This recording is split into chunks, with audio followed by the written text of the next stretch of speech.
BlogTalk Radio. Hello, everyone. This is Chrism, and I'd like to welcome you to another conversation about your Kundalini awakening experience. And I'd like to welcome you on this day, which is July 3rd in this hemisphere of the world. And I would like to immediately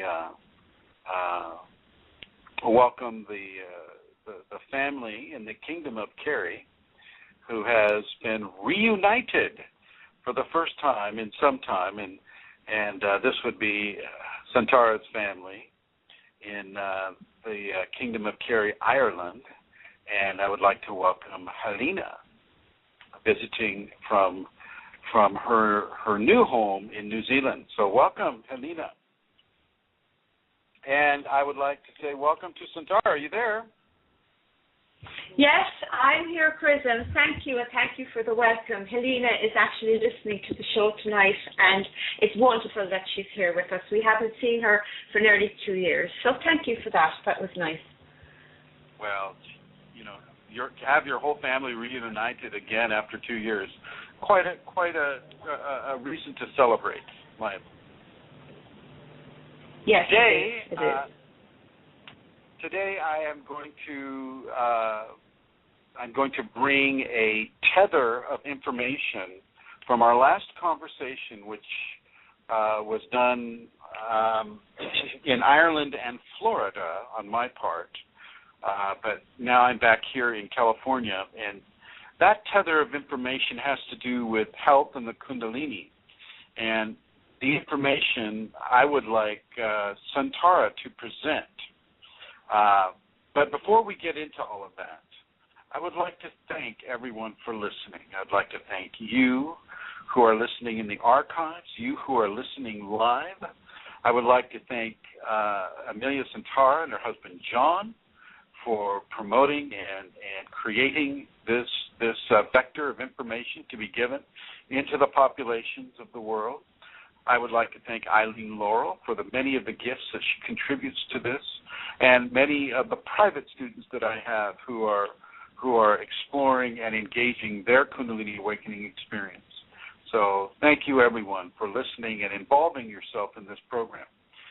There are some other areas that you can partake of if you wish to learn more about what we're talking about. The first area is a website designed and maintained by a gentleman by the name of Glenn Ola from Australia. And that is Kundalini Awakening Systems, the numeral 1.com. So Kundalini Awakening Systems 1.com. And then there, by the same name, there is a Yahoo Groups community, Kundalini Awakening Systems 1 at yahoogroups.com. And also on Facebook, Kundalini Awakening Systems 1 at facebook.com. Also on Facebook, we have Kundalini Awakening !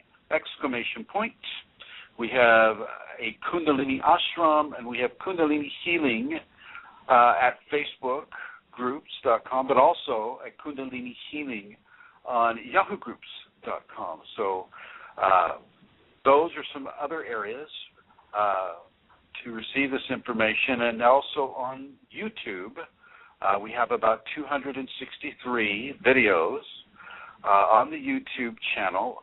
The channel is Chrism 0 and then Kundalini, so Chrism 0 Kundalini, or you can just go chrism.kundalini into YouTube, and you'll come up with the videos. So I welcome you all to explore that area as well. And without further ado, I would like to turn it over to Amelia. Well, okay, thank you, Chrism. But before I speak about what I wanted to speak about, I would just like to say that all those places that Chrism has mentioned, as well as the work that he does here, the teachings and the information that he gives, shows how much Chrism gives for people and supports people in a Kundalini awakening. And he works 24/7 doing this. And he does all of this for free. He does not charge at all. And so I'm just going to take this opportunity to again let you know that if you want to support Chrism in the work that he does, then I have an address a website address that I would like to give you. And on this address, you will find a donate button. And all donations are received with love and gratitude. And the address is www.ascension-kundalini.blogspot.com. That's www.ascension-kundalini.blogspot.com. And well, what actually happened, what Chrism is referring to is we had been talking, Chrism had been speaking about health and the Kundalini for 3 of the shows. And last week, I dropped him a line when he was in Florida to let him know that I was experiencing what I call Kundalini vertigo. And vertigo is something that I have experienced really on quite a few occasions since my Kundalini awakening. And I realized that we had not mentioned it at all in the Health and Kundalini shows. So I said to Chrism, maybe he might refer to that again. And he said, I will let you refer to it, Amelia. So I haven't actually prepared anything, but I would just like to say a little bit about vertigo from my own experience. I suppose vertigo is something some people feel has to do with, heights or a fear of heights, or that it has to do with inner ear balance. And of course, it probably has something to do with that. But from my perspective, vertigo isn't just about balance. It can also be very visual. For me, vertigo can manifest in 2 ways. It can be something that I experience inside my head and something that I experience outside my head. In other words, I can have a it's like a dizziness. My head is dizzy and whirring, and I am extremely unsteady because of what is going on inside in my head. It's like a spaced out sensation, but it's a whirring as well. And then another kind of vertigo is when my environment outside spins, when I am steady and the environment itself is spinning and shifting and moving. And that creates then an unsteadiness in me. And sometimes the 2 things combine, and that's what I would call a very severe vertigo. So, for example, the other day I woke up and my head, I just felt a little bit spaced out, but as I began to put my feet on the ground and walk, I began to feel completely dizzy and disorientated. And sometimes when this occurs, there can be feelings of nausea, and it can be quite unpleasant.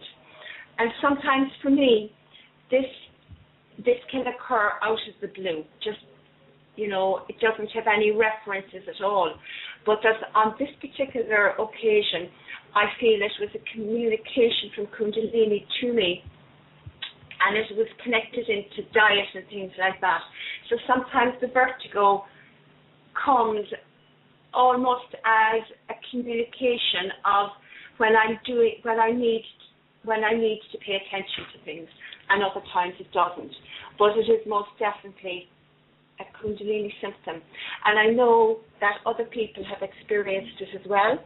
And so for me, I pay attention, and I don't do anything other than that, and pay attention to what's happening in my life. And in some cases, I need to surrender some behaviors. And it just passes. It passes in its own time. I can't think of anything else to say, Chrism. Oh, no, you're going very well. Many times a person's fifth chakra will be going through the infusion of the Kundalini. The Kundalini energy is reaching into that chakra. This is after, say, a spinal sweep, but it's going in for the transformative changes that occur. And this will affect a person's inner ear. This will also affect the pools of liquid stabilization we have within the inner ear. And the ears are not just about hearing. They're also about balance. And they're also about, many of the psychic qualities that occur in conjunction with a Kundalini awakening. And as you go through the transformation, you may indeed experience what people would refer to as vertigo or dizziness, or the inability to kind of match up what you normally would have been doing at that time with the current status quo within the Kundalini awakening. This all comes together. It all corrects itself. It's not something that you have to worry about forever and a day. It's just part of the transformation process. And so I think it's well worth mentioning. People who say walk a tightrope, say you're a circus performer and you walk a tightrope, and now you've had a Kundalini come up and your fifth chakra is being worked on, and you might find it a little difficult sometimes to walk that tightrope. Always use a net while you're doing it that way. So yeah, your balance can be affected. The dizziness can be affected. The levels of experiential vertigo can be experienced, and many different levels too. I think Amelia Santara gave you some very good examples of some of the levels that she's experienced, and yet also realize that your levels will be unique to you and your experience, but may share some similar qualities. So thank you, Santara, for the gift of your experiences. And you're very welcome. And I do think it's important to say as well about the visuals, because that is something that doesn't always happen, but when it does, it can be extremely challenging when the visual things shift and move in front of your eyes as well. So it's eyes as well as ears, I feel, or so it was for me anyway this time. Especially if you find yourself driving and then all of a sudden your visuals start to move around, it can become devastating. So yeah, with the eyes, ears, and even some of the other coordination senses that we have, there can be a time when it becomes a little bit distorted. Don't be afraid of that. Don't think that this is a forever symptom. It may happen a few times, then it may fade. It may happen a few more than a few times, but it will eventually fade. It's a transformation, and so typically in a transformation sequence, you have a start, you have a middle, and you have an end. The sequence of time that transformation occurs can be very, very long, and can also be very, very short. Amelia? Okay. I'm getting the Irish noise. Oh, are you? Okay. What can I do? I can't do anything. I'm going to put you on hold here. Just a second there. There we go. Okay. All right. Okay, everybody. This is important subjects that Amelia has brought up with regard to visual vertigo and any of the perceptual vertigos that can occur within the Kundalini. Being balanced is only one of them. A visual vertigo experience can be seen as something that is shifting, as Amelia Santara suggested, that is shifting what it is you're seeing just ever so slightly to the point maybe bending it in a certain way. It's very important to know, especially if you're driving, operating heavy machinery, and having the Kundalini. And people who are driving and who are operating heavy machinery are often having the Kundalini. So this is, I'm not just saying this. This is important stuff for you to pay attention to. The other half of this, or the other portion of this show is dedicated to radiance. When a person receives the Kundalini, through the transformation that has occurred by the inception of Kundalini, a level of light is emitted from the Kundalini itself, through the bones, through the flesh, through the blood, and outside of the human being. This radiance is often seen as a opaque goldish glow, or a patina of gold that a person may exhibit who is having the Kundalini. When you think of your teacher or another person that you know that has Kundalini, like, say, Amelia Santara, you listen to her words and maybe you meet her the next day, and then you go home and your memory, you remember her, and yet you remember a patina of gold or a patina of shimmering silver. This would be your mind interpreting the Kundalini radiance that Amelia Santara is emitting.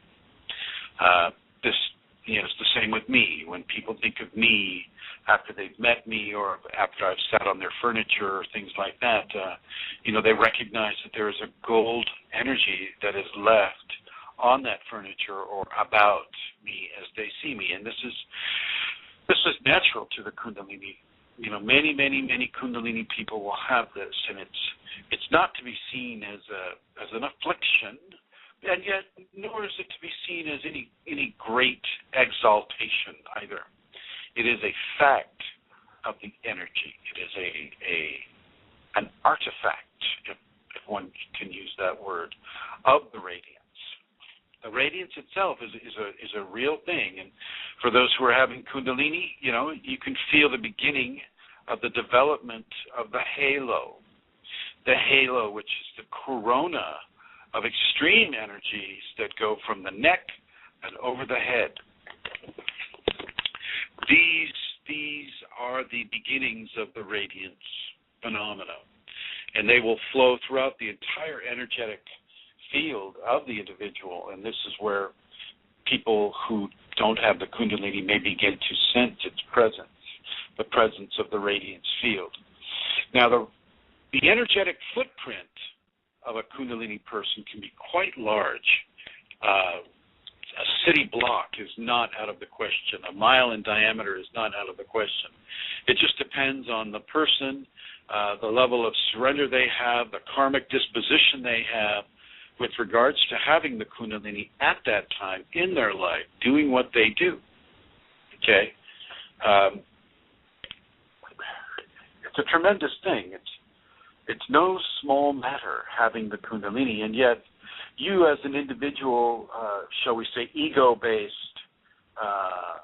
psychological entity, at the early points along the path, you're not required to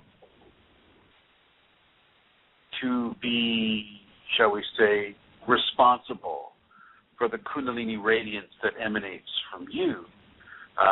And I say that because in the context of the radiance, people who walk through the radiance partake of a special energetic field that will influence their thoughts, influence their actions, influence their health, influence their feelings, and therefore influence their lives in many, many different ways, far away from the physical location of the Kundalini awakened person.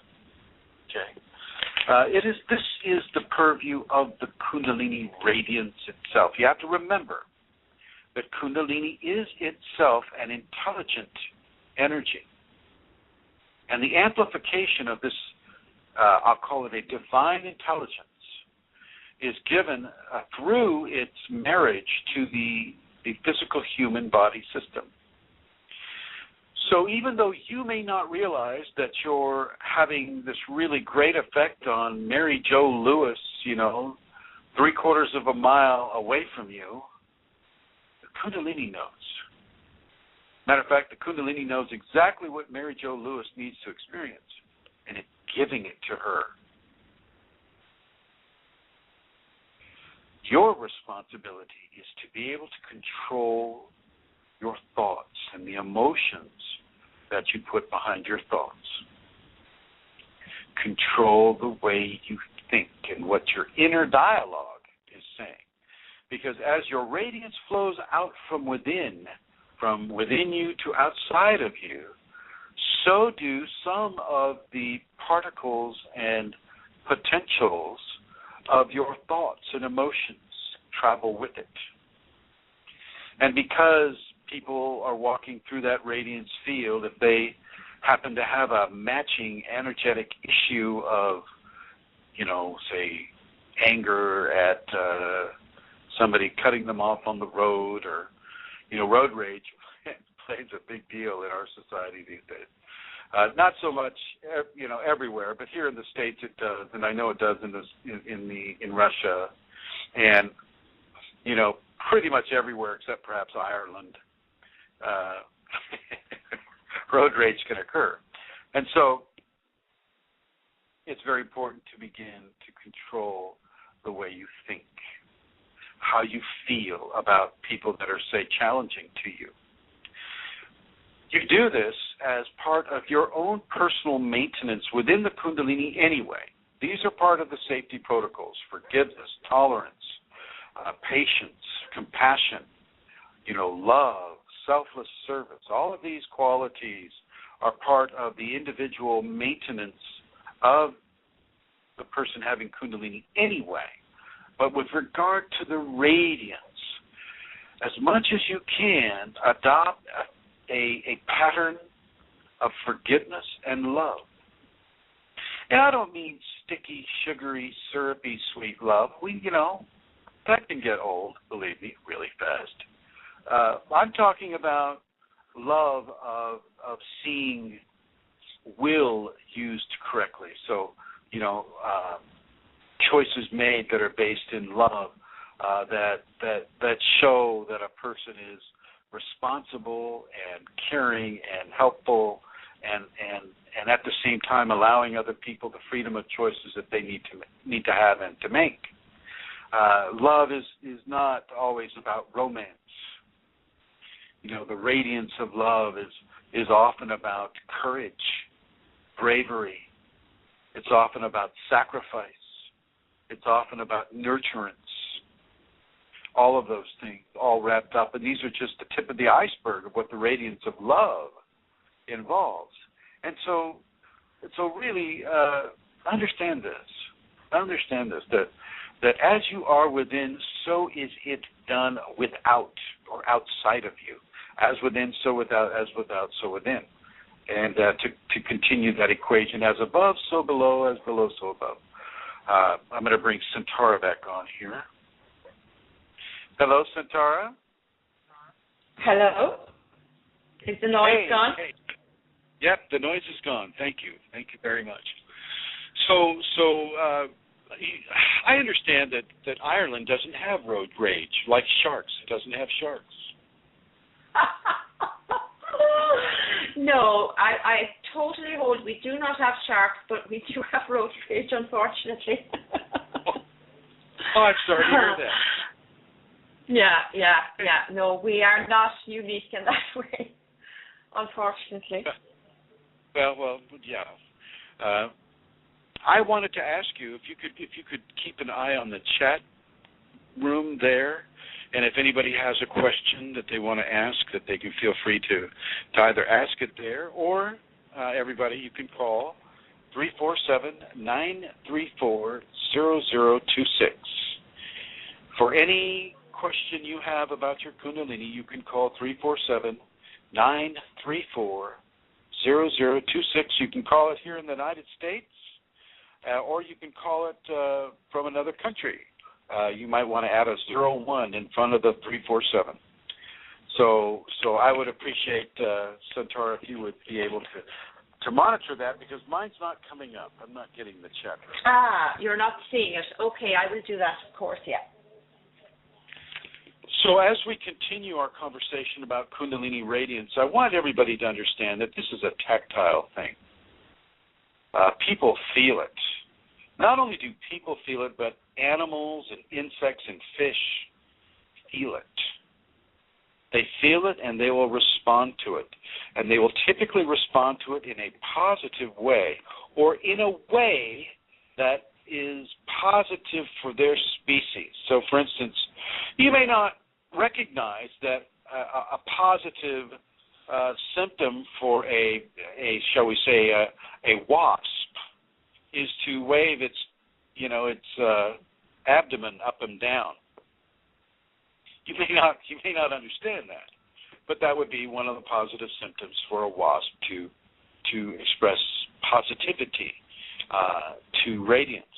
Another thing is that I'll just continue with the wasp.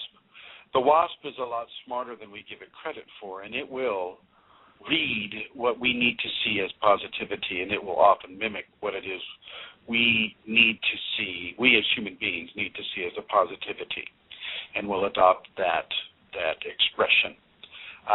Other animals, like birds, will land on you, butterflies will land on you, bees will land on you. Don't kill any of them. They're not landing on you because they're attacking. They're landing on you because of the Kundalini Radiance. Remember always to practice ahimsa, A-H, A as in apple, H as in Helena, I as in iPod, M as in Mary, S as in Sam, and A as in Amelia. Practice ahimsa. Do no harm. Do not kill. Okay. And even when that, when a wild creature lands upon you, I've had snakes crawl up under my shoes, and birds land on the hands, and bugs and butterflies, and you name it. They all want to come close because they all feel the creative matrix of divinity that comes with Kundalini divine radiance. This is the power of the divine, which is why you as an individual, you may have various levels of feeling it at all as it's emanating from you. Because it's not for you to feel so much. It is an effect. It is, so let's see.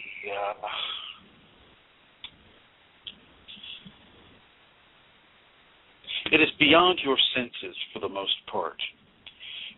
The radiance isn't there to stimulate your awe or your wonderment. It is there to affect a divine agenda through your Kundalini here upon this world.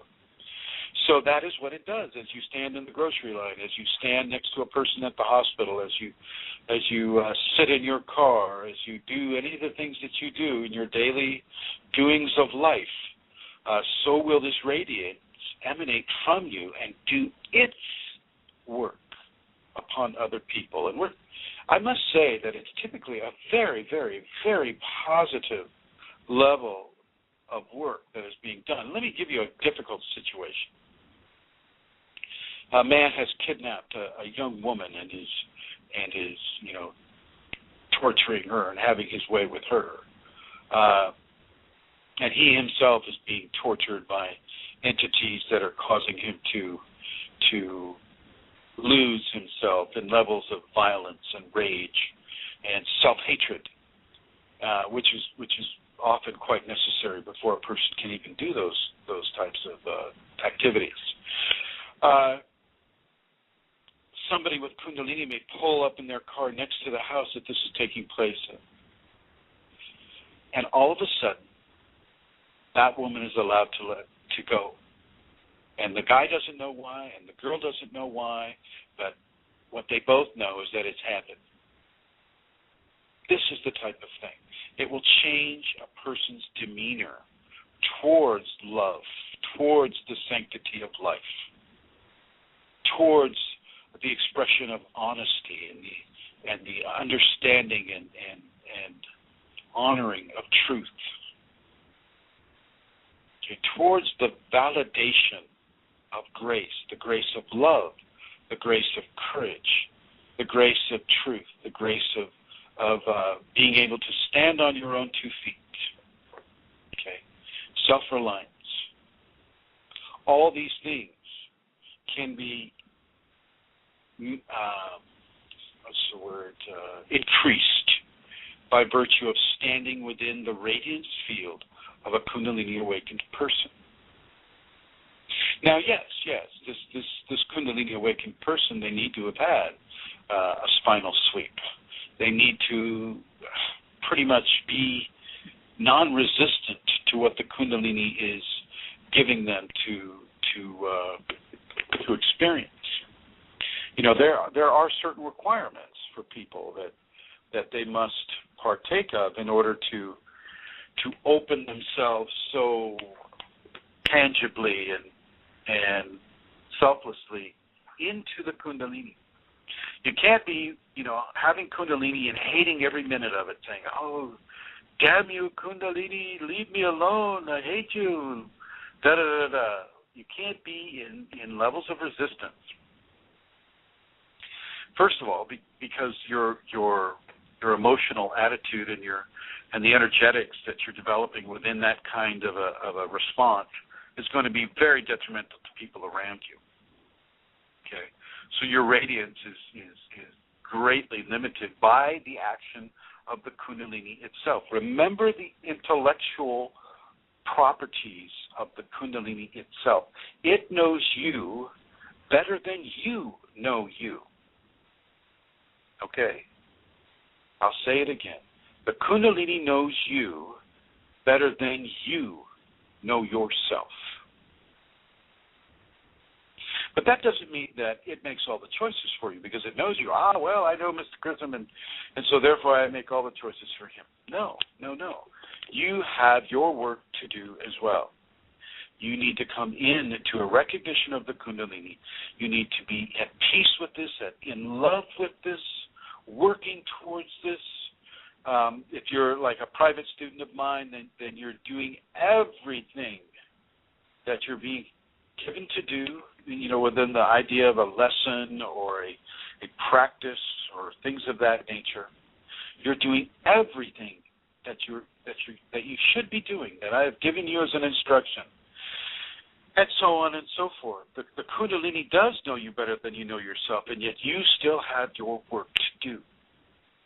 Your work in this lifetime is to blend yourself and change your ego to the point where the blending of yourself and your Kundalini can be at its finest. This is where people experience levitation, and this is where people experience some of the greater gifts of Kundalini, which you'll never see demonstrated in front of you. Remember the admonition against self-aggrandizement. People see you do any of your great gifts, they're going to want to vivisect you and sacrifice you for science. So you don't want to go that route, believe me. That's not a happy place. So understand this and realize that the radiance of the Kundalini is another skin, so to speak. It's an energetic skin that can be about a diameter of a mile around you. I've done a video that I have yet to post, and it's taken at a crater site in Arizona, and this is I think it's Crater National Monument or something like that. It's on privately held land, but they built a big visitor center there, and it's the family that owns it is really into teaching people about what science considers the origins of asteroids to be and whatnot. This was a meteor that had a sizable diameter in it. According to some databases, it slammed into the world a little over 50,000 years ago. Anyway, it left this beautiful, beautiful, deep crater in the middle of the Arizona desert, and it's there. You can see it. It's right off of I-40, about maybe 20 miles to the east of Tucson. No, I'm sorry, Flagstaff. About 20 miles to the east of Flagstaff on Highway 40. You'll see it, lots of signs out there, see the crater, that type of thing. And it's very, very informative. And the reason why I bring it up here right now is when you see that crater, you see a Kundalini radiance pattern. That's what I'm given with regards to, I've always had a hard time, I city block, I say, mile in the circumference, da-da-da-da. But when you see it exemplified so nicely as that crater has done, then you understand more. and let that accentuate your understanding of how important it is to control your emotions. And what I mean by that, it's just like, so I can't ever be unhappy, Chrism. I can't ever be angry. I can't ever be this or that because it's going to make other people feel that way. No, I'm not saying that totally. I am saying that you need to get your ego angers under control, your desire for revenge, and coupled with that, your desire or the temptation to hold a grudge against a person that has harmed you, and especially against a person who has harmed you for no reason. They just wanted to harm someone that day, and you happened to be available. I'm going to suggest that you do not hold a grudge and you do not look for revenge against that person, that you walk in forgiveness. You forgive that person, and thereby relieving yourself of any kind of energetic attachment to that individual. That's what I'm talking about. I'm talking about you not going into levels of, I have Kundalini, so I'm so smart. I'm so intelligent. Nobody can hold a candle to me. My gosh, I am just the most brilliant person in the world, and so on and so forth. So you control that kind of ego self-aggrandizement. You control wanting to control the choices of other people. Okay, a lot of us are control freaks, and so we always know the best way, so therefore our way is the best way, and any other way should be the highway. And so, we need to control. Then we get bitter if people don't follow what it is we advise them to do. So, you need to control that. These are the issues that come upon a person. And these come upon a person in amplified ways at times. Not all the time, but sometimes they do. They come, and your sense of outrage can be extreme. Your sense of personal validation can be extreme. Okay, so be very, very aware. It's mostly the ego rationales and the ego-based equations of emotional response that I'm talking about when it comes to controlling the way you think.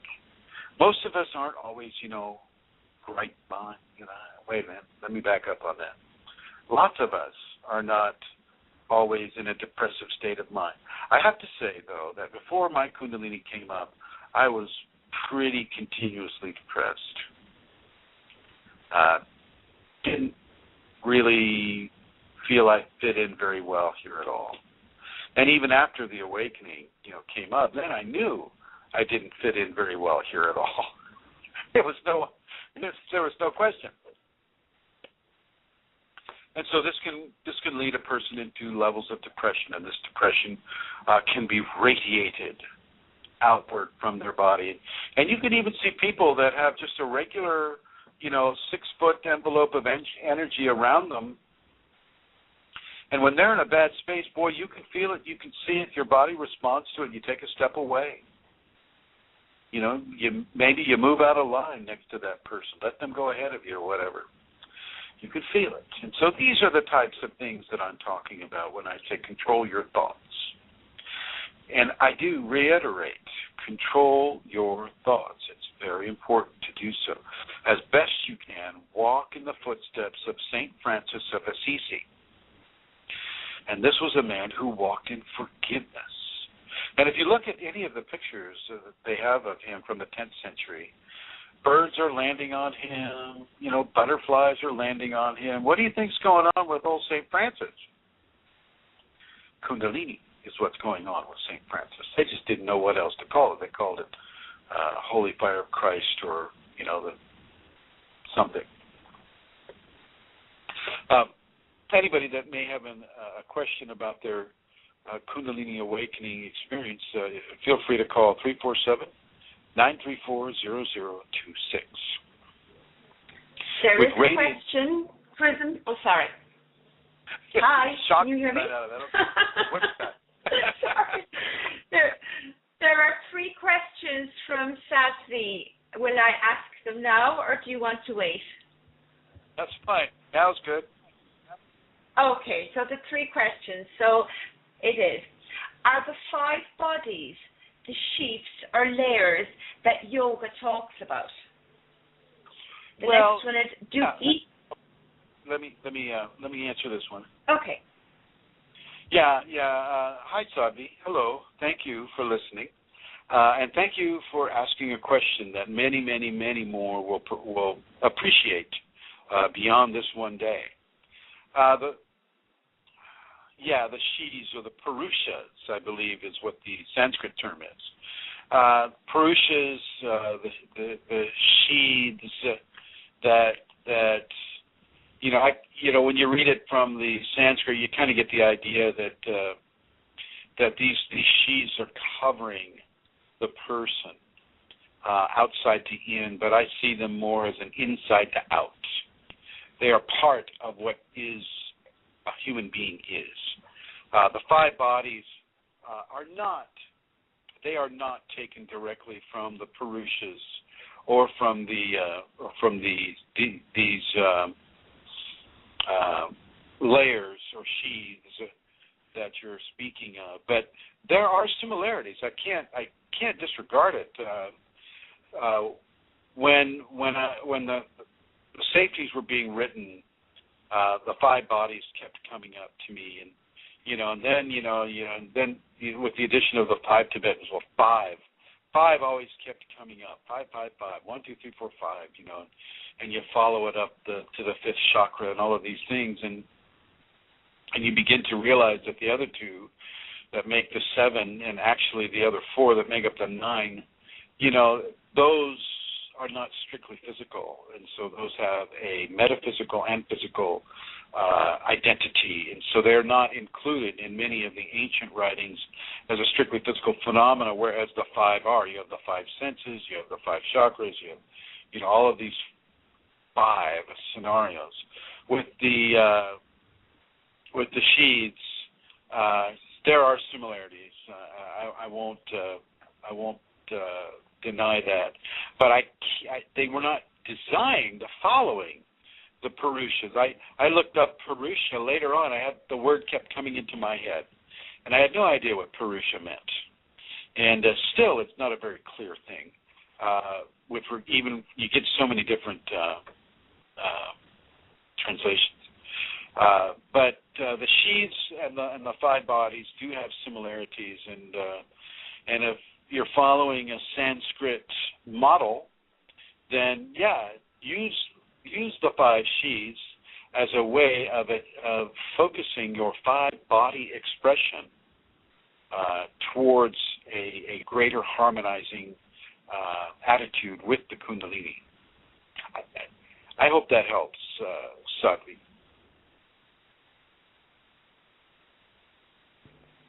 Okay, so the next question is, do each of the 5 bodies we do in our Kriya represent one of these bodies?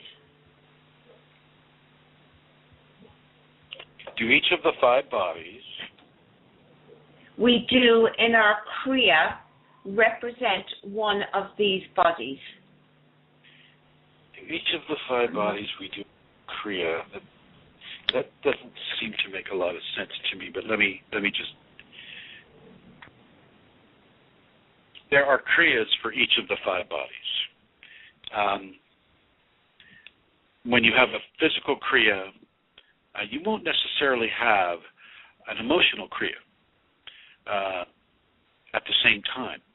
You may have that emotional Kriya later on, maybe a few months down the road. Maybe the equation for your particular Kundalini expression allows you to have the physical Kriya first, and then the emotional Kriya second, and then the mental Kriya third, and then the egotistical Kriya fourth, right? So they are not always happening together, and yet they do. also happen together and in combinations. So you'll have a physical Kriya, and then you'll have a mental Kriya that has been stimulated by that physical Kriya, which has been received with grace through your Kundalini. And then, just to put some sugar on top of that, they'll sprinkle in an emotional Kriya on that mental Kriya. So, yeah, absolutely. Many, many permutations happen with regards to the gifting of Kriyas. Kriyas are, just for people who don't know what that term means, Kriyas are the physiological response, or the emotional response, the mental response, the psychological response, or the spiritual response of Kundalini energetic stimulation. As the Kundalini infuses the body, starts to change the body often responds with automatic movements. These automatic movements are called Kriyas in the Sanskrit terminologies. These spontaneous movements or automatic movements are carried over into spontaneous emotions of love and of joy and sometimes of anger and fear. Whatever it is, the Kundalini, who knows you better than you know yourself, feels that you need to express at that time.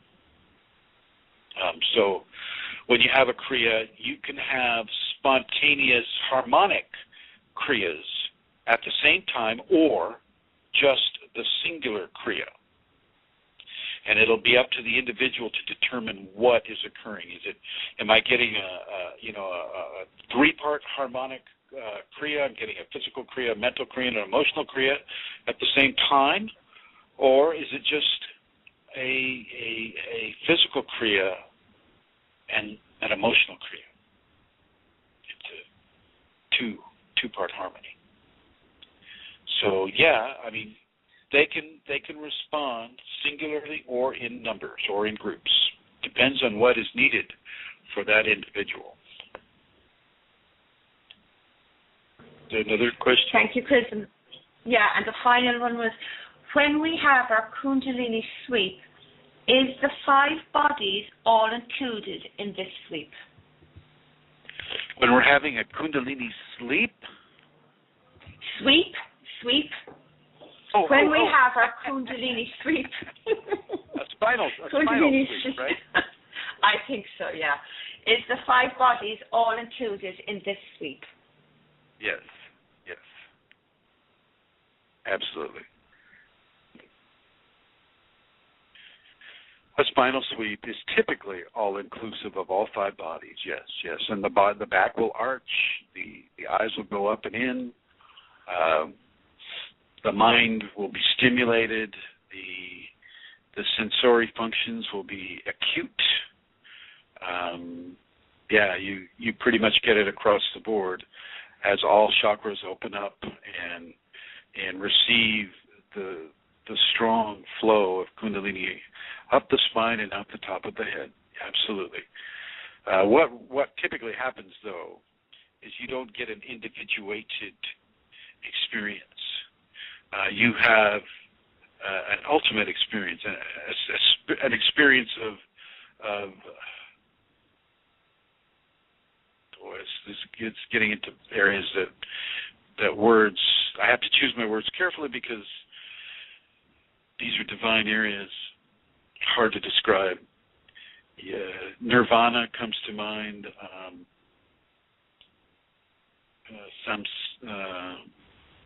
Some of these Sanskrit words. You have a unity experience. You are unified with God. You are unified with all creation. You are unified with Goddess. You are unified with everything. Everything. And it's all good. It's all good. It is all goodness. Just humans acting out their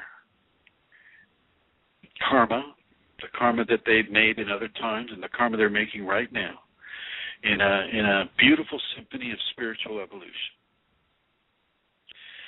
And yes, there are some very difficult areas there, but when you're having the spinal sweep, it's like an overview of the entire evolutionary schematic for the entire species.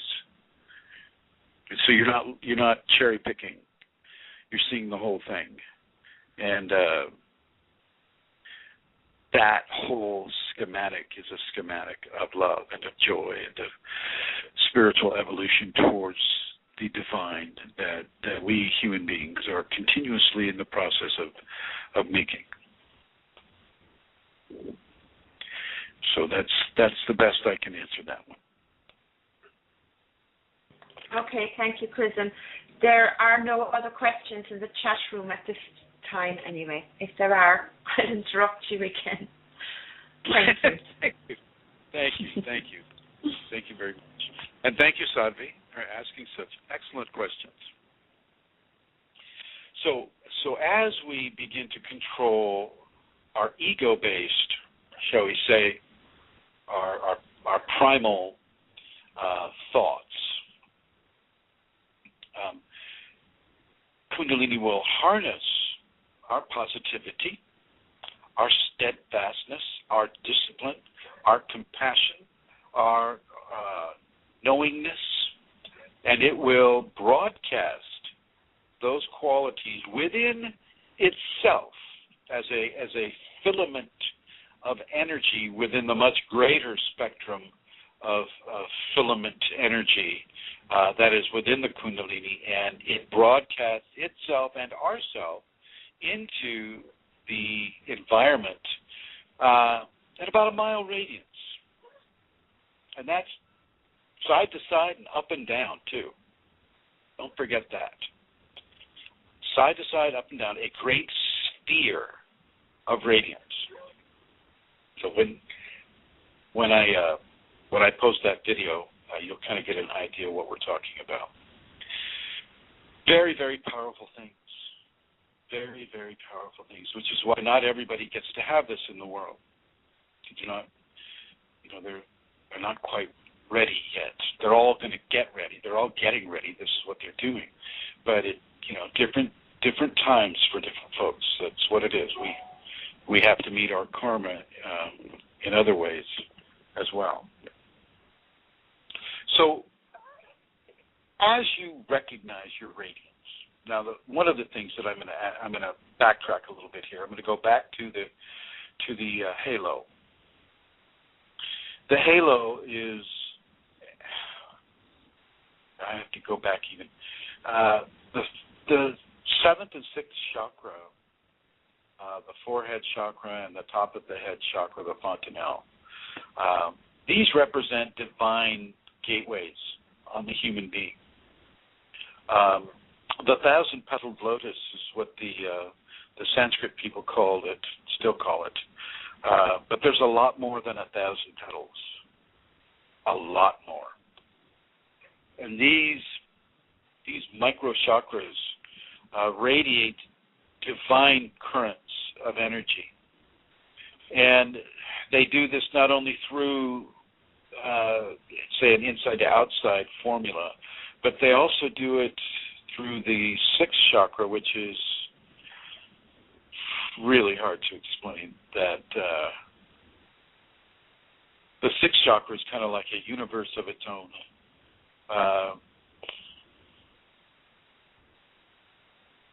It's kind of translating visual stimulus into metaphysical reality. Just a really bad way of describing it with words. But you will feel at your temples, you'll begin to feel a pressure. And that pressure will expand into a ring around your head. So the ring around your head will go from your temples to your third eye, and then all the way back around your head, and it'll feel like you're wearing a band around that portion of your head. This is a similar feeling to the golden helmet, by the way. Very similar feeling, except you have more of an expressive temple-based feeling than you do with the golden helmet. And once again, for those who are who are not familiar with the golden helmet is what a person can feel who's approaching Kundalini activation. It will follow the hairline in almost an exact way of an old Roman golden helmet, or an old Roman helmet. The reason why they call it the golden helmet is because it's Kundalini, it's divine. It'll follow the hairline. Even if you're bald, it'll follow where the hairline would have been. Okay. And so what I'm saying is that sensory perception is similar to what you get with the halo. The halo is natural to all Kundalini people. It's everybody gets it. Everybody gets it. They get it in differing qualities because of the level of their acceptance or resistance, et cetera, et cetera. It's not all about one way. So as your halo grows, you begin to feel a spiky quality. If you look at the Statue of Liberty, look at a picture of the Statue of Liberty, and you'll see that she has spikes coming out of her headband, so to speak. Check it out. Go Google her right now. Especially you listening on the archives. Google the Statue of Liberty, get a picture of her up there, you'll see those spikes coming out of her forehead. Well, that is a halo. Except they don't end. They don't end right there. They continue into the cosmos. The halo is a concentrated movement of energy from a Kundalini awakened person into the environment. The halo is one expression of that, and it permeates the Kundalini expanded aura. It's the sun within the sun, so to speak. And your heart does the same thing. Your heart is the sun. It's another sun within a sun. The heart has a level of radiance that is tremendous. Okay, but I'm going to move to that just in a second here. So the forehead and the spikes of energy that come out of it, they don't just come out of the forehead. Literally, the spikes are the entire top of the head. And these are big spikes. These spikes go on beyond that mile diameter. Okay, the mile diameter is the Kundalini radiance that comes off of the seven chakras. The sixth and the seventh, it comes from a different place. It is transphysical. It's transphysical, and so it's transdimensional, transphysical. It goes straight from physicality to divine consciousness. I know that's a big leap for people to take. They don't even like me to say the word divine because it implies religion. But it is. It's of a divine quality, and it just keeps going and going and going and going. And with your Kundalini senses, you can follow it as it goes. But your mind will not be able to process what it is it experiences, except very, very small minutia of experience. You can follow those radiance beams up, but don't expect your petty little human brain to be able to process what's being given there. But you can hear the frequencies. And some of you may hear music, celestial music, or the voice of a guidance. You may hear that. With the heart, I'm going to move to the heart. The heart has a very different radiance. It is a radiance of love. It is, in a way, it is the most powerful radiance on the physical planet. The heart is an activation, station, and equation, all of its own. I was reading the posts of one of the groups, the Kundalini Awakening Systems 1 at Yahoo Groups, and a gentleman by the name of Rudy posted a quote by Maharsha.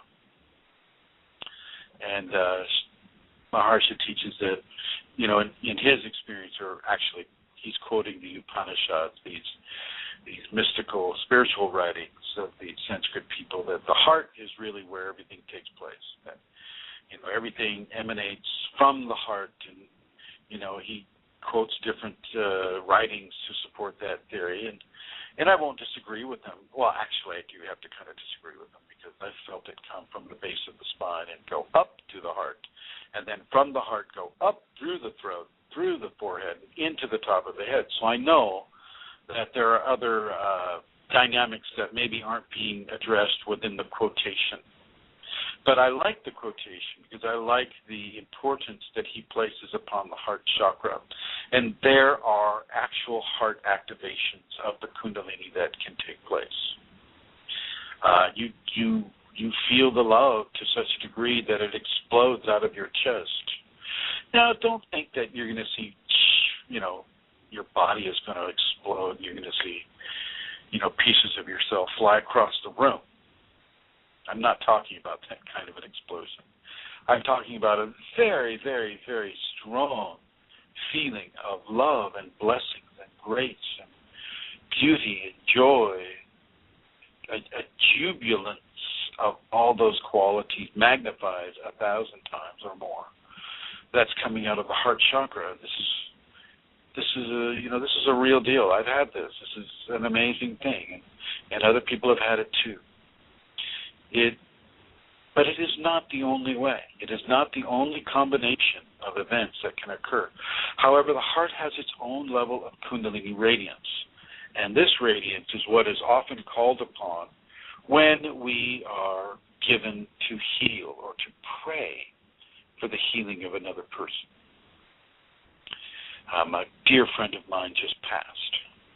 Her name is Brenda Jones. Lovely, lovely, stupendously wonderful woman. It was very helpful to me in the early parts of my life, and a good friend of my dear mother. And so, of course, I was speaking from the heart to her as she passed. And I was going to her from the heart and visiting her from the heart as she lay in her transitions position, thousands and thousands and thousands of miles away. See, radiance travels. You can travel a beam of radiance, and all it takes is really, you have to have the radiance first of all, then you have the intention and the prayer and the meditation, and you can go, you can follow it. Part of the whole, what's that term, bilocation type of scenario. You can go, you can follow it. Love is a very, very strong radiance, and you'll see that the plants respond very well to a person who is radiating a lot of love. And once again, the animals, the plants, people, babies, small kids, older people, you don't even have to speak the same language, and they know that you're a loving person. Okay, so the love of a Kundalini radiancing person from the heart is very strong. I've mentioned in other conversations that I'll get pulled off of a freeway by the heart. The Kundalini takes me by the heart radiance and pulls me there, pulls me to the hospital. And there, and I go. I don't resist. I go. And I get there, and I am led to go exactly where I need to go, which is, usually where one family member or someone who needs that blessing to be given is sitting or suffering or doing whatever. Okay. So the heart radiance is a huge radiance, a beautiful radiance. Lots of the performers, when you see them, and you'll say it, you'll hear people, the phrase, it says, oh, speak from the heart or sing from the heart. That's what they're talking about. Let that heart radiance accentuate what it is you're saying. Now, there are some differences between the heart radiance and the unity radiance of the seventh chakra or the crown chakra. But the unifying radiance of the crown also includes the heart, whereas the heart may not include the crown. Okay. Kundalini determines how this is to be measured out. And that can be sometimes a hard thing for people to understand, is they have this really smart, amazing energy in them controlling how the energies are doled out and received and given. And I just want you to maybe see it as an angel. If it's easier for you to envision an angel sitting on your shoulder, telling you, yes, you have Kundalini now, you've done very well, nice going, here's the work. Here's what we got to do now. Okay, that's fine. I'm all good for that. I'm not so much great for entities. For those of you who know that, I don't appreciate the levels of interference that entities cause in a person's Kundalini awakening experience, except to isolate an individual's own power, strength, and personal validation. So I don't want you to create an entity or invite an entity in and say, I am the Archangel Aloysius, and I am here to control you now that you have the Kundalini. You can just walk away from that one. Okay, and they're out there, believe me. They call themselves Archangel Michael, Uriel, Galadriel, Frodo.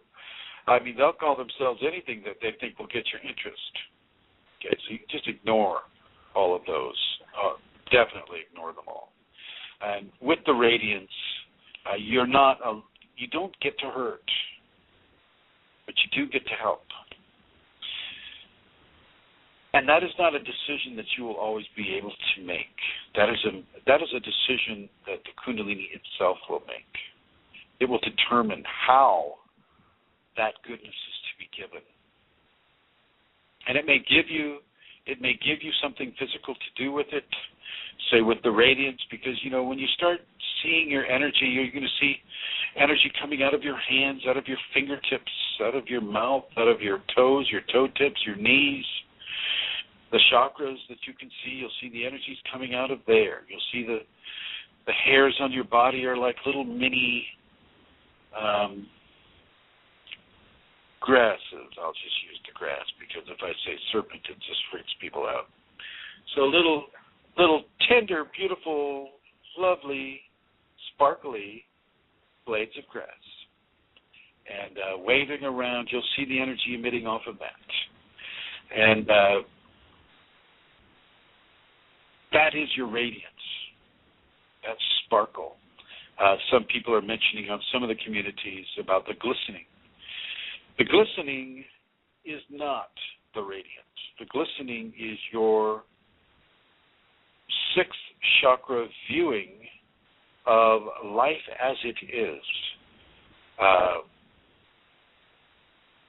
bringing into context ultra frequencies of energy.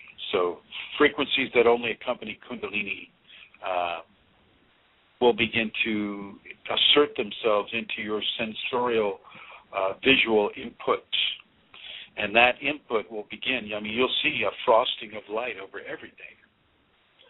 And everything is individuated. You have this individuated unity of everything, every leaf, every vein in a leaf, every cell in a leaf.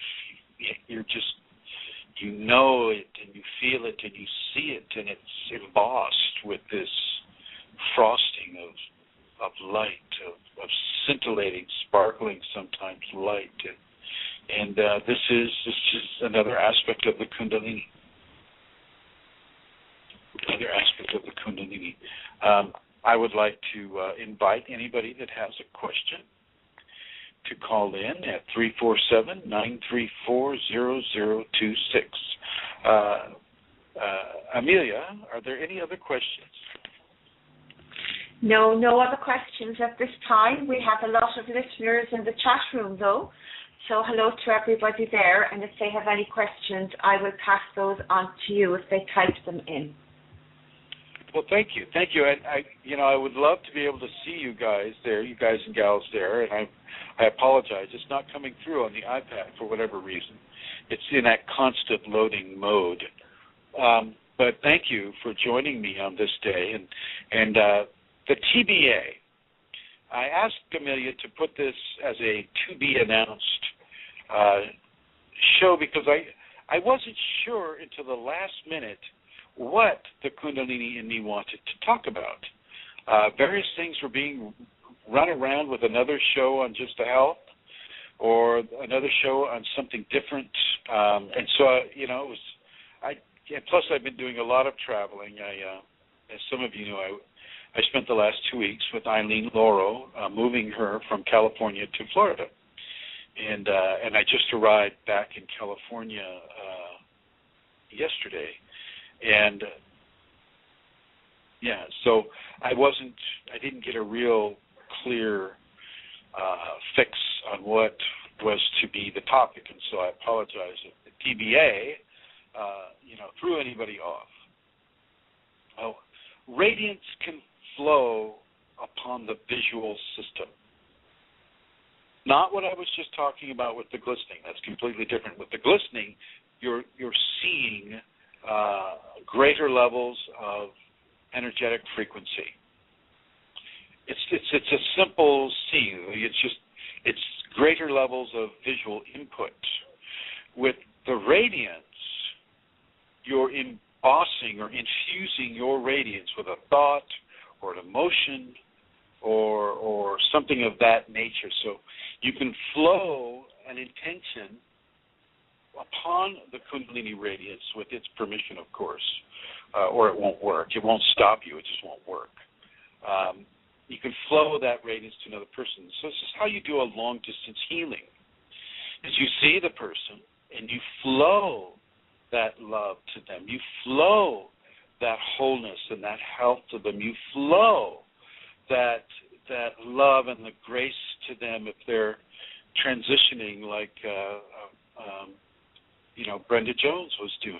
And she did pass, and she passed wonderfully. Such a beautiful, wonderful person, and her passing was a reflection and is a reflection of the person that she has been.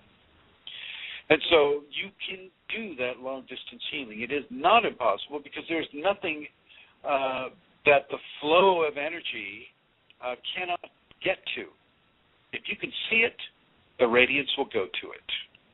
If you cannot see it, the radiance may go to it anyway. Okay? When I give Shaktipat on the equinox and the solstice, I invite everybody. There's an autumnal equinox Shaktipat being prepared for 2013. This will take place September 21st, 2013. This is the equinox, and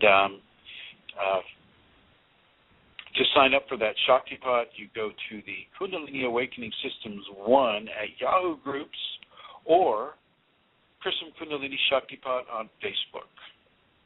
And you go there and you join the group, number one, and then you make a declaration that you want to receive the Shaktipat and that you give permission for the scatter field and all of that. And then you place your picture. Well, you see, I don't need a picture. Although I do ask you, I require people to put a picture up because they need to be able to give something of themselves as well. All I really need is a name. That's it. I can read a name on a piece of paper. The Kundalini is not limited to the five senses. It's not. Okay, it does its own thing. It has its own levels of senses.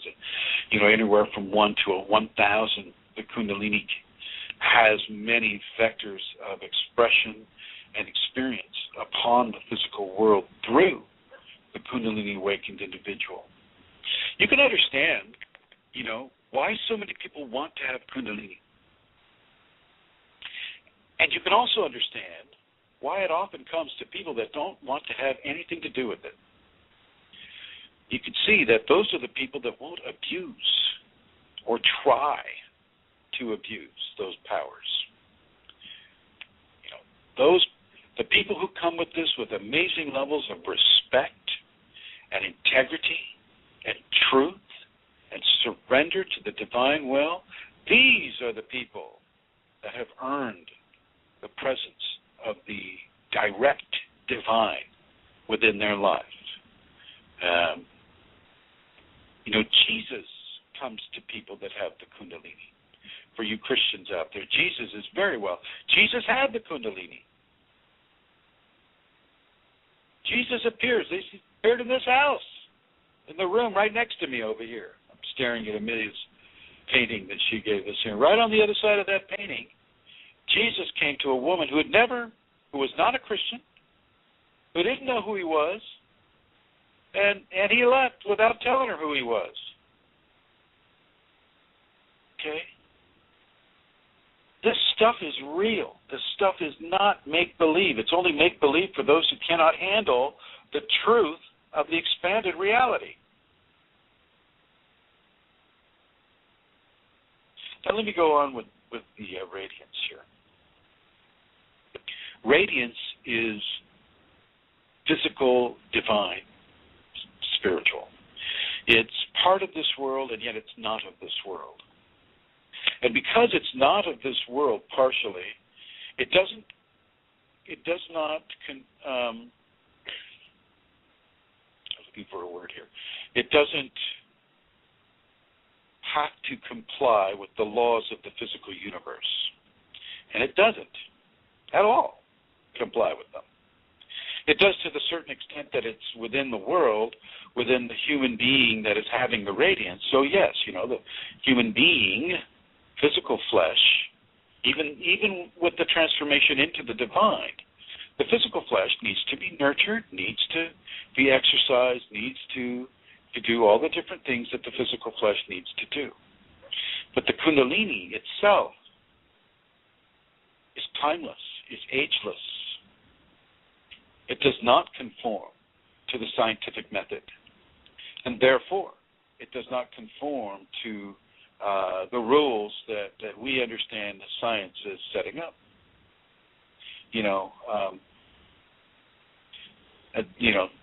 That doesn't sit well with a lot of folks because, they're pretty much ensconced in science, and even on this cell phone I'm talking through is a fabrication of science. Kundalini does not require that at all. When you sit in my chair here at the ashram, you receive the radiance of years and years and years of me doing Kundalini work in this chair.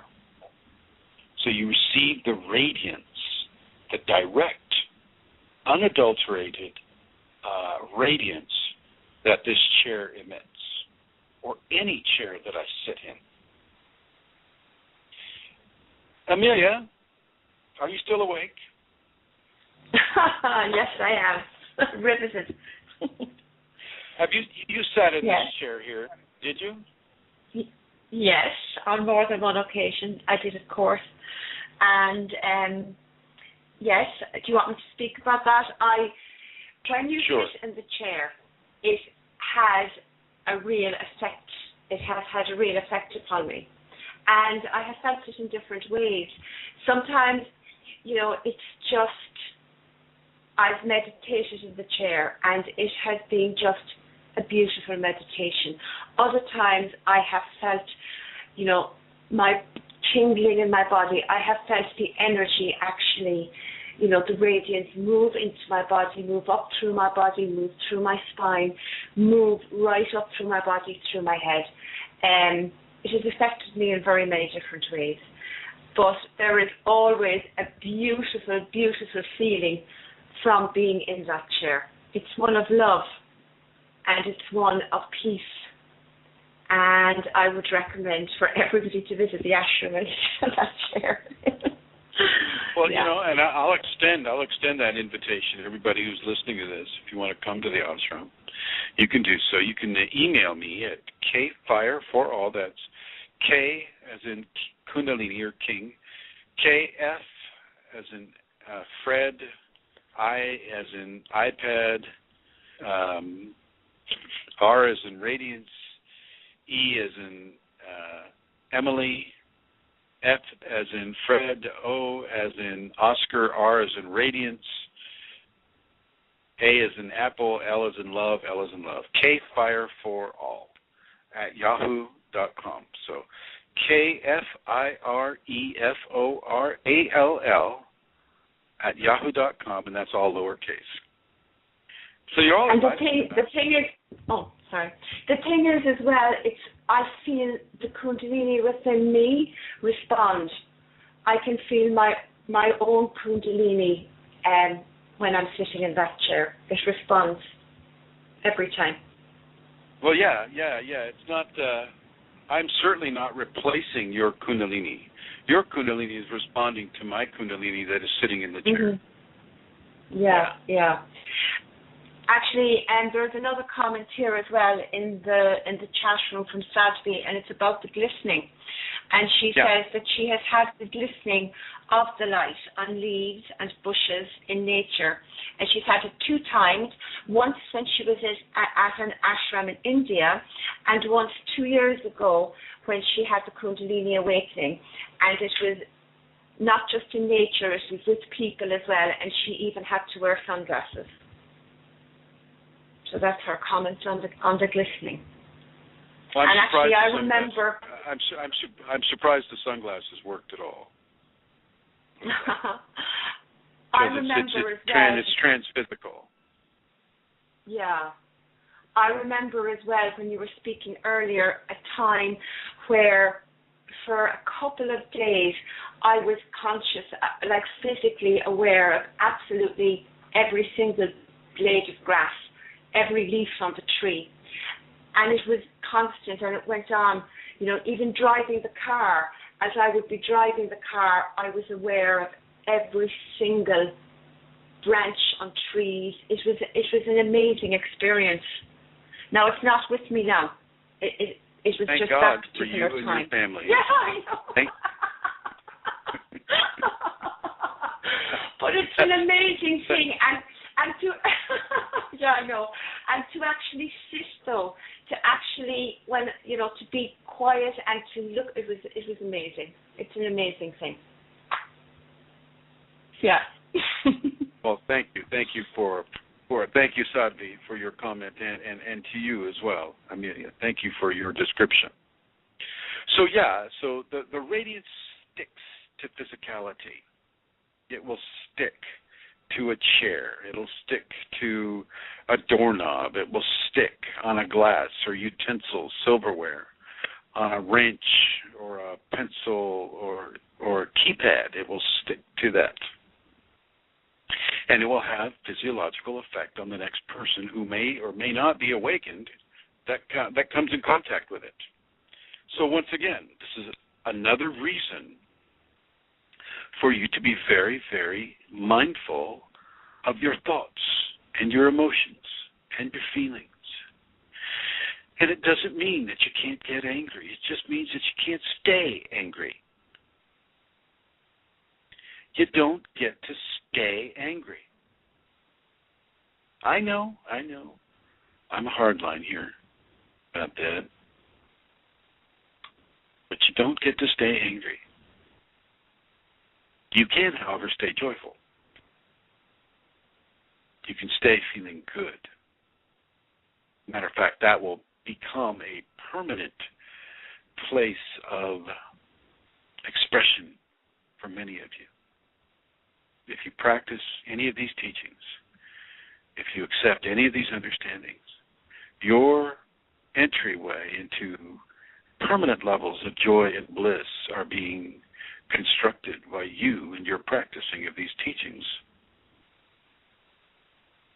The activation of your Kundalini. Okay. So I want to encourage anyone. Questions? Please do. Whenever you're, yeah. Fashtia asks a question, can one perceive the radiance emitting from the fingertips? Yes. Vashti, hello. Good. Thank you for listening, Vashti. It's good to hear you. I can't see you, but it's good to hear your question. One can perceive it to a degree. One can feel it more than perceive it, though. You can feel it, and as you feel it, your perception of it will increase. Doing the finger lock, or if you can follow one of the Qigong models of forefinger tip to thumb tip, middle fingertip to thumb tip, ring fingertip to thumb tip, pinky fingertip to thumb tip, and then back the other way, and then going back and forth over and over and over and over and over. That's a Qigong model. Actually, and you can actually do a meditation with forefinger to thumb tip, and then middle finger to thumb tip, then ring finger to thumb tip, and then little finger to thumb tip, and then back on. This actually works on all of the fingertip chakras, and so I'll recommend this for anybody who really wants to grow the activation and the exploration and tactility of the energies through the fingertips. Another way to do this, and I'll suggest you do this. It's going to be hard for me to explain, though. I may have to make a video about this. What it is you take you put your fingernails of your fingers, not your thumb, and you put all your fingers together. Let's set the phone down here. You put all your fingers together on both hands, and then you lay the fingernails against the fingernails of the opposite hand together, and then you go up and down rubbing the fingernails together, okay? And you do this for less than 5 minutes, but you do it every day. And even if you do it for just a few seconds, you're going to feel this tremendous vibration in the fingertips of your fingers. I mean, it's palpable. And this will also serve as an activation point towards a greater perception of the energies that are coming out of your finger chakras, your fingertip chakras. Thank you, Fausti. Good question, as always. Halo has a question, and it is, why should we not talk about Kundalini, mention it at all to anyone, even those we trust, such as close family or friends? So why should we not talk about Kundalini? This is Halo. Halo? Yeah, H-E-Y-L-O is how it's spelled. Yes, Halo. H-E-Y-L-O. Hello, Halo. Hello. Yes, excellent question. Wonderful question. Kundalini is far outside of the reality matrix of almost everybody in your life. It is so strong, and it's so pervasive, and it is so dominant for a time in a person's early activation that its presence will typically frighten those around you, your parents, your friends, your spouse, and they, this will inevitably lead to a 911 call or a trip to the hospital for you, where, in the hands of the medical industry, you will be poked, prodded, tested, given drugs, and in some cases thrown into a psych ward. And in order to save a person, and I know, now I know where you're going to go with this.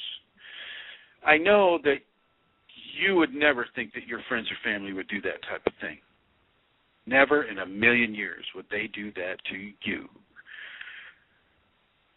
But they would. They would, because they would be doing it as a gift of love to you, thinking that they were helping you, thinking that you had a severe illness, and the doctors are going to call it bipolarism with severe schizoidal tendencies. And your mom and your dad will go down there, and they'll cry, and they'll weep, and they'll hold you, and they'll just say, "Take the drugs, honey. It's okay." This will be a very painful thing for them. And they'll think that they're helping you. And they're doing as much damage as possibly could be done to a newly awakened individual.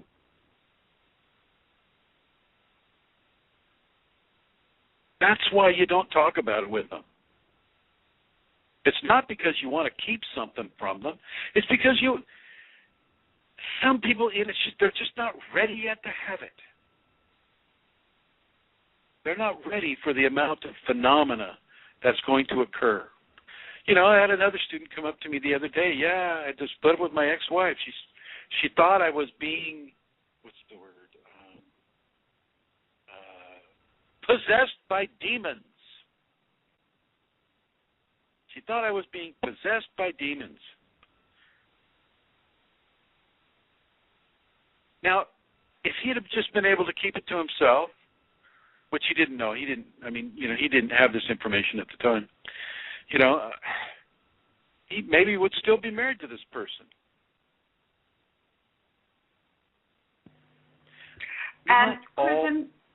Yes. Hello is actually Lauren is her name, and she says she's wondering. She says, I think it's more likely that they would do that if they didn't know it was Kundalini. And she says that her mom has come. Her mom is worried about her. So I am trying to get her to be informed on the issue so that she doesn't think I'm in drugs. And she's lucky to have some people close to her who are spiritual. Let's just hang on a second now. If you're now, let's go a little further into this, Lauren. And thank you. Nice to meet you, Lauren. If you think that your mom thinks you're on drugs and you're actually not, then I'm going to doubly guide you not to tell her about this. If she can't tell when her daughter is on drugs and when her daughter is not, even within Kundalini, especially within a Kundalini scenario, this is not a person, who you really want to talk about with this. This is someone who will take you to the hospital quite quickly, thinking that you're on drugs.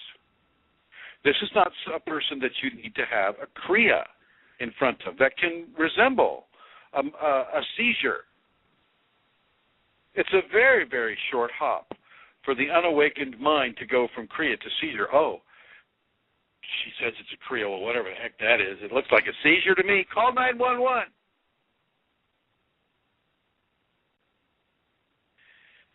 People don't understand it. I've warned people not to do this over and over and over again. And then I'll get a call. I'll get a last-minute call from the family right before the ambulance shows up with the straitjacket. And that's a real deal. They put you in a straitjacket. And, is there anything you can do to help him? He keeps saying that you know what's going on. We don't think you do. We don't think, you know anything. We think you're just some sort of a hoodlum on the web that he's been talking to. But if there's any way you can help him, go ahead. And Chrism, Lauren says that no, and she says this is difficult for you. I know. She says no. Her mother knows that she's not on drugs actually, and which is why she is worried. And so Lauren feels if she tells her about the Kundalini, that it would help. Well, here's what I'll suggest that you do then, Lauren. Send your mother to the website, the Kundalini Awakening Systems 1.com website. And on that website, the first thing that I have on that website is an experience of a spinal sweep. That's the very first thing you read. It's on the cover page of that website. You don't have to go anywhere with it. Just scroll down, and you'll see transformation into the divine awareness. I think that's what it is. Is that what it is? Transformation into the divine experience or something like that. Have her read that. And depending upon how she handles that will be a good guide for how she handles what may be occurring for you, Lauren. I will suggest that you keep any information minimal to a degree. Don't go fantastic with her on this. Often people want to go, my fantastic phenomena, and it's just a mild form of self-aggrandizement, and it actually is a terrible thing to do because it strikes fear in the hearts of those who are hearing it. And so go very, very gentle with her, Lauren. Very gentle with her. I take it you're living with her at home. She says here, Chrism, okay, I will, to what you've been saying. She is happy to sit and watch videos with me and read things while she is visiting. She is still jet-lagged. She's still jet-lagged? Yeah. And then she says, she and I were walking our spiritual journey together when I did live with her. So she's obviously not living with her anymore now. Good. That's good. So, yeah, as long as she's not in charge of your health care, Lauren, that's the main thing. I mean, not that you have to be in charge of someone's health care to do a psychological kidnapping of them. But as long as, and if you can be very, very gentle, don't talk to her while she's jet-lagged. Let her get some sleep. Have her go to the YouTube channel that I mentioned earlier in the show. Watch some of those YouTubes, really kind of get an idea about who this Chrism person is, number one, because, nobody knows who I am. And that's good. That's the people who need to know are the ones who know. And then take her to that webpage. Let her read the webpage. You can call me. Send me an email from the kfireforall@yahoo.com, and if you want to have a Skype session, we can have a Skype session. I mean, there's many different ways that we can gently bring her into this understanding. Most people that do not have Kundalini cannot understand it because it steps too far outside of their basic understanding of reality. Those who have Kundalini or those who want Kundalini, they're already looking for that step outside their normal reality. But those who are not looking or are not having have no reason. Their five senses is what they got, and this is what they're going to work with. So if you're saying something like bilocation and transformation into a divine reality, oh my gosh, well, okay, honey, sure, I'll plead it. So just be calm and loving and gracious with how you handle this information. I do stick to what I say about not telling people, though. More people have gone into the psych ward for telling people than people have gone into the psych ward for not telling people. Okay. So that's basically where I'm going with that. It's important for your Kundalini not to be in the psych ward. Okay, so she says thank you, and she'll watch videos with her, and you have Skyped with Lauren before, 2 times before. So 2 times before, really? Oh, I know who this is. Hi, Lauren. Okay, yeah. So now that's all making sense now. Yeah, but Lauren, you got other things going on too that you're not saying. She's in Germany. Yeah. Yeah. I know. Thank you. Yeah, Lauren, to be honest with the other listeners, you've got other things that are going on that are outside of the Kundalini. Different healthcare concerns, different things that would cause a parent to have levels of concern that are not Kundalini related. So this isn't all about the Kundalini with regards to your mom, right?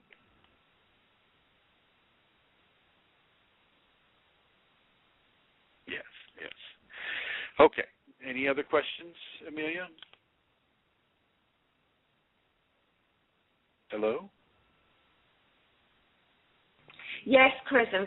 She has a question. I have to scroll back up because I was following Lauren's conversation. 1 second. It was about 10 other people. 1 second now. He was asking, yes, Can others experience the radiance as heat or a rise in temperature? And the reason that he says this is that he recently went in for an annual physical examination, and the doctor and nurse were complaining that the room was feeling hot, whereas Vashti felt perfectly normal, actually cool, since he was actually naked. He was obviously without clothes for the examination. So that's his question. Can other people feel the temperature change?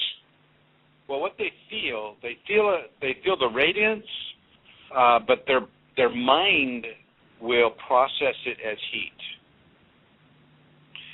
Their mind will process it as heat, and as the mind processes a sense, so does the body follow up, and so they'll feel hot. The fact that you're feeling just fine just means that you're the one that's giving out the radiance. They can feel it for sure. Sure. The other thing is when you're sitting next to a Kundalini person in the car, for instance, the windows next to the Kundalini person are always going to fog up. Always. That defroster is just going to have to go on. Doesn't have to go on hot, by the way. It can go on air conditioning, cold, but it's going to be hot. It's going to be hot, and that is also a manifestation of the radiance coming from the Kundalini. So yes, absolutely, Bashji. Absolutely. Other questions? No, that's it. Lauren just says, yes, she trusts you. You know better than her in some instances, and she wants to be upfront with her mother for the reasons that you mentioned there, and she will talk about it with you later, and a big smiley face. So there are no other questions at this time. Well, I have to tell you, and I'm going to tell everybody here on the radio, Lauren is this wonderful, wonderful, wonderful woman, and she has Kundalini. She has Kunalini, and yet for the longest time she didn't know what was going on. She didn't know what she had, and the MDs are saying, "Oh, you've got this symptom and this disease, and you got that one over there too, and oh, here, let's give you some drugs. Here we go. Drug.